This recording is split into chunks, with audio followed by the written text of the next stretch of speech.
សូមគោរពស្វាគមន៍មកពុកម៉ែបងប្អូនបាទចូលមកកាន់ Channel P Delin បាទអញ្ចឹងថ្ងៃនេះខ្ញុំមានរូបមន្តថ្មីប្លែកមួយទៀតបាទសម្រាប់ពុកម៉ែបងប្អូនដែលគាត់អាចសមត្ថភាព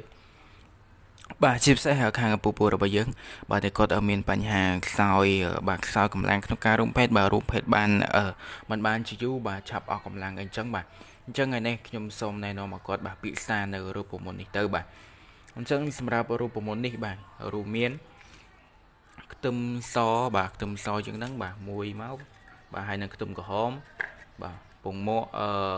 ក្រូចឆ្មាបាទសំទោសក្រូចឆ្មាហើយពងមាន់បាទពងមាន់មួយគ្រាប់មកបាទមានពងមាន់ស្រែកាន់តែល្អបាទនេះគឺទឹកដោះគោឆៅបាទ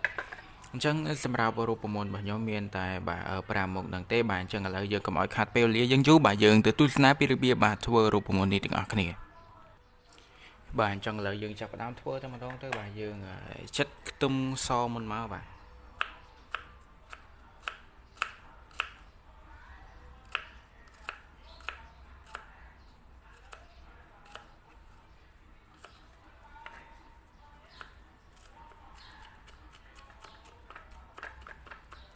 បាទយើងចិតវាជាចំណិតតូចៗមែនតើទៅបាទ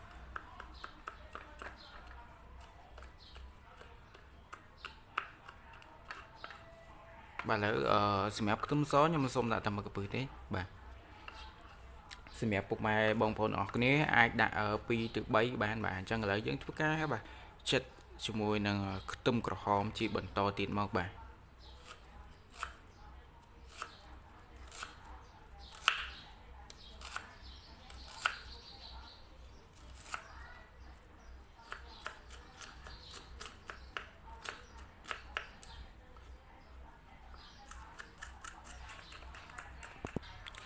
បាទអញ្ចឹងឥឡូវរួចរាល់បាទយើងធ្វើការយកចានមកបាទចានដើម្បីដាក់វាបាទយើងដាក់ខ្ទឹមក្រហមចូលជាបន្តទៀតគឺខ្ទឹមស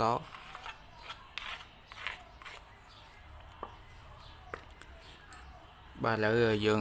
គូសពងមាន់ដាក់មកបាទយើងចាក់ពងមាន់ចូលទៅបាទសម្រាប់ពងមាន់គឺយើងយកទាំងអស់ហ្នឹងពុកម៉ែបងប្អូនបាទមិនថាក្រហមសវាទេបាទយើងយកទាំងអស់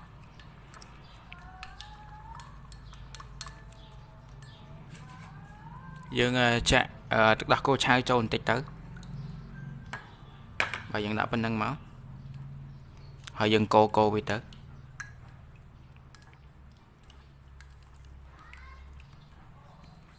បាទហើយនឹងជាចុងក្រោយគឺយើងចិតក្រូចឆ្មាដាក់មកពុកម៉ែបងប្អូនទាំងគ្នាយើងច្បាច់ក្រូចឆ្មាចូលទៅបាទ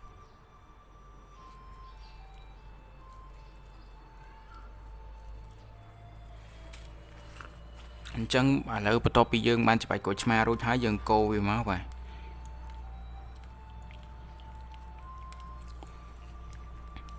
អញ្ចឹងបន្ទាប់ពីយើងបានកូរវារួចហើយយើងអាចពិសាបានហើយណាពុកម៉ែបងប្អូនទាំងគ្នាបាទយើងពិសាមុនពេលចូលគេងបាទរយៈពេល30នាទីទៅ1ម៉ោងបាទហើយយើងយើងចាប់ផ្ដើមបាទរួមភេទបាទយើងពិសាជារៀងរាល់ថ្ងៃណាពុកម៉ែបងប្អូនទាំងគ្នាបាទយើងពិសាកុំខានបាទយើងនឹងទទួលបាននៅកម្លាំងដុតខ្លាំងក្លាបាទមកមុនស្វាហាប់បាទអ្វីមិនងាយបាក់កម្លាំងទេបាទអញ្ចឹងសម្រាប់ពុកម៉ែបងប្អូនណាដែលគាត់អាចសមត្ថភាពផ្លូវភេទបាទជាពិសេសខាងឪពុកពូនោះបាទគឺថាគាត់ខ្សោយកម្លាំងផ្លូវភេទខ្លាំងមែនទែនបាទអញ្ចឹងបើមិនទាន់ធ្វើពិសាទេបាទចាប់ផ្ដើមធ្វើពិសាទៅបាទអញ្ចឹងសម្រាប់រូបមន្តរបស់ខ្ញុំបាទក៏មានតែប៉ុណ្្នឹងទេបាទសូមអរគុណសម្រាប់ការទស្សនាហើយកុំភ្លេចជួយចុចនៅ Subscribe Channel របស់ខ្ញុំមួយផងដើម្បីទទួលបាននៅវីដេអូបាទថ្មីបាទជាបន្តទៀតបាទអញ្ចឹងសូមអរគុណនិងសូមជម្រាបលា